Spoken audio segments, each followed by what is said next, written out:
Coucou les Capricornes, on va aller voir un petit peu ce qui vous attend sur ce mois de mai. Alors tout d'abord, n'oubliez pas de liker, partager, vous abonner.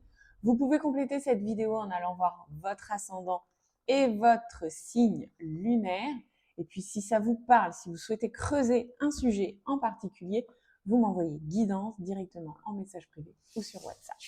Alors les Capricornes, pour le pro, alors, on a la carte de l'homme. Alors, l'homme, on peut imaginer que il peut y avoir sur ce mois de mai un homme, ou vous, si vous êtes un homme, qui êtes plutôt en activité professionnelle. Avec cette carte de l'homme, moi, j'y vois surtout une certaine dynamique, une énergie yang. Vous savez, cette idée où professionnellement parlant, il est temps de vous mettre en action, de vous mettre en activité, de bouger, de gérer, d'organiser. J'aime voir la carte de l'homme un petit peu comme la carte de l'empereur dans le tarot, celle qui dirige, qui structure, qui organise. D'ailleurs, pour le professionnel, vous pouvez être salarié, entrepreneur, à la recherche d'un emploi, retraité ou parent au foyer. C'est vraiment là où vous mettez votre énergie au quotidien. Donc avec la carte de l'homme, on a vraiment de l'organisation, de la structure, je dirige. C'est-à-dire que si vous recherchez un emploi, il va falloir cadrer les choses, par exemple, dans votre recherche d'emploi. Pour le financier, nous avons la carte du compromis. Alors, financièrement, sur ce mois de mai, il y a un accord qui est trouvé.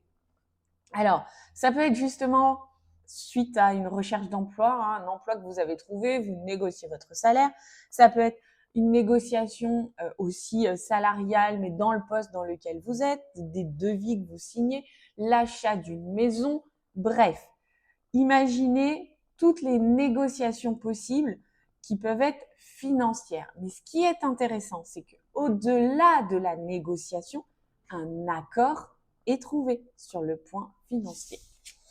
Pour le sentimental, nous avons la carte de la fécondité. Super.